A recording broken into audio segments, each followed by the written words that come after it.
अगर मान लीजिए आपने अनछने पानी का त्याग कर दिया 10 घंटे के लिए, तो फिर क्या होगा महाराज?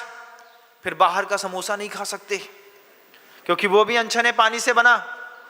चाय नहीं पी सकते, अनछने पानी से बनी।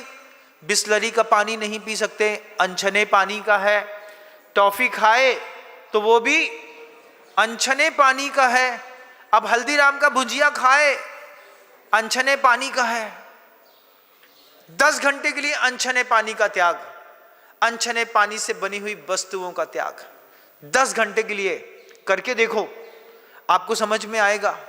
कहीं बाथरूम में गए, नल खोला, हाथ धोया, छना की अनछना? अनछना। अरे ये तो छोड़ो, घर के अंदर का पीने का पानी जो पीते हो वो छना की अनछना? छना। कैसा छनता है जैनियों के यहां पानी, आपको पता है?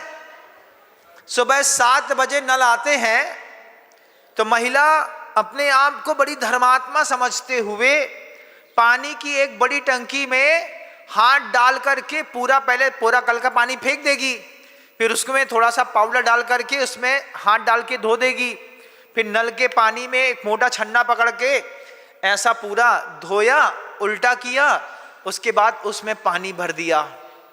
7 बजे पानी भरा, अब ये पानी कब तक छना? शाम तक, कल सुबह तक का छना माना जाएगा।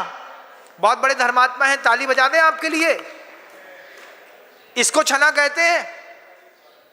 आप सोचिए, विचार करिए, तत्व चिंतन। मात्र मंदिर में पूजा करने वाला ही मुक्तिगामी होगा ऐसा नहीं। इस संवाद को गहराई तक उतारने वाला अपने जीवन में 80 साल की उम्र जी ली, 60 साल की उम्र जी ली, 65 साल की उम्र जी ली, लेकिन साधु की संगति में रह करके 10 घंटे के लिए अनछने पानी का त्याग करना आपको भारी पड़ेगा। फिर आप रात में सोचेंगे वो साधु कैसा जीता होगा जो पूरी जिंदगी अनछने पानी का त्याग करके जीता है। एक दिन करके देखो, बस एक दिन तो छोड़ो, 10 घंटे का नियम लेकर के देखो। महाराज, इस उद्बोधन का कमाल, मैं 10 घंटे तक संकल्प लेता हूं, अनछने पानी में ना हाथ डालूंगा, ना अनछने पानी का कभी भी आज 10 घंटे तक प्रयोग करूंगा। अभी रास्ते में निकलते वक्त, अब वो भोजनशाला का पोहा भी अनछने पानी का है। अरे छोड़ो, घर का भोजन भी अनछने पानी का है। आरओ का पानी पीने की आदत थी, वो भी अनछने पानी का है। फिर 30 लीटर की कैन रखी है ठंडी वाली, कहां से? आरओ का वाटर आया था महाराज, 4-5 वाटर पड़ी रहती है, स्टाफ पीता रहता है, वो भी सब अनछने पानी का है। पुनर्जन्म पे विश्वास है क्या? पूछना चाहता हूं, है क्या? है तो अपने लिए भूमिका बनाइए। पुनर्जन्म पर विश्वास है तो 2 घंटे का नियम लो, फिर 3 घंटे का नियम लो, फिर 4 घंटे का नियम लो, फिर 1 दिन का नियम लो, फिर 1 हफ्ते का नियम लो। धीरे धीरे साधना को बढ़ाओ। शुरुआत में तृण की अग्नि की जैसी साधना को बढ़ाओ, इतनी सी साधना बढ़ाओ कि 12 बजे तक अनछने पानी का त्याग करते हैं। 2 घंटे का, 2 घंटे अनछने पानी को नहीं छुएंगे, उसका प्रयोग नहीं करेंगे।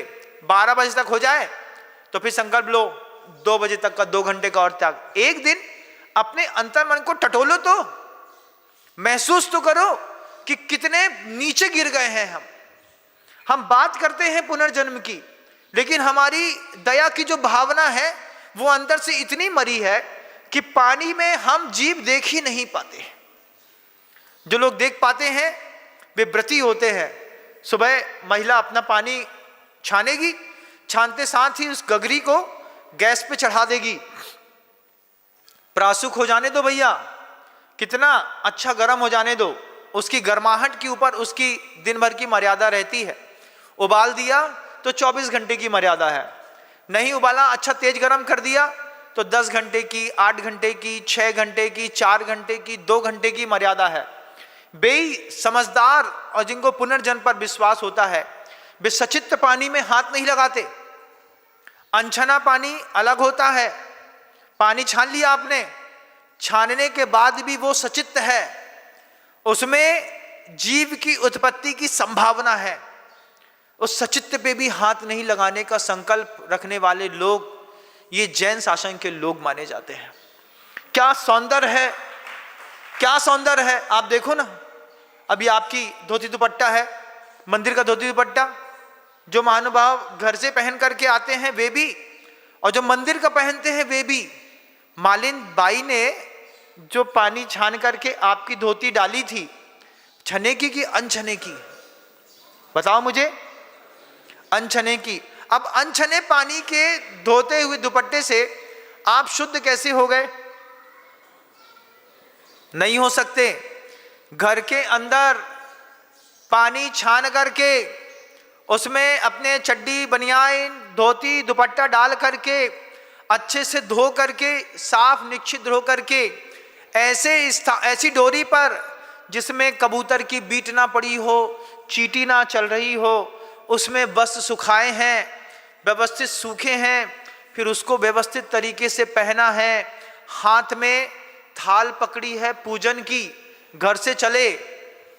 पूजा कब सफल होती है? अंतिम संवाद कह के शब्द को विराम दूंगा। पूजा की जो थाल होती है ना, उस पूजा की थाल में अगर किसी मांसाहारी व्यक्ति का संपर्क हो गया है, स्पर्श हो गया है, फिर आप उसमें से भगवान की पूजा नहीं कर सकते। कितनी बड़ी बात है, आप महसूस करना इस बात को। विशुद्धि कैसे बढ़ाई जाती है कि आपकी पूजा की थाली है, इसमें किसी मांसाहारी का स्पर्श तो नहीं हुआ। बताइए मुझे। वो जो आपके मंदिर के अंदर मालिन है, उसने 4 लड़के बुला लिए। 4 लड़के बुला करके, चूंकि आपकी समाज बहुत बड़ी है, 2 से काम नहीं बन रहा था तो 2 नौकर रख लिए। अब 2 नौकर में से एक नौकर अंडा खाता होगा। उस मांसाहारी व्यक्ति ने आपके घर के, आपकी भगवान के पूरे बर्तन छू लिए हैं। अब इस छुए हुए बर्तन से आप पूजा कर सकते हैं कि नहीं? मैं आपको सिर्फ आगमोक्त ज्ञान दूंगा। मैं आपको वो बात दूंगा जिस बात को समझ करके आप 1 दिन की पूजा से 1000 दिन की पूजा से ऊंचा प्रतिफल प्राप्त कर सकते हैं। आपकी पूजा की थाल अगर किसी मांसाहारी व्यक्ति के हाथ से छिप भी गई है ना, फिर आप उसमें से पूजा नहीं कर सकते, और पूजा करेंगे भी तो वो पूजा सफल नहीं मानी जाती। जजनीन दोस्तों, अगर आपको मेरी वीडियो अच्छी लगती है तो प्लीज़ मेरे चैनल को लाइक शेयर सब्सक्राइब करिए और इसी तरह से अपना प्यार देते रहिए। धन्यवाद।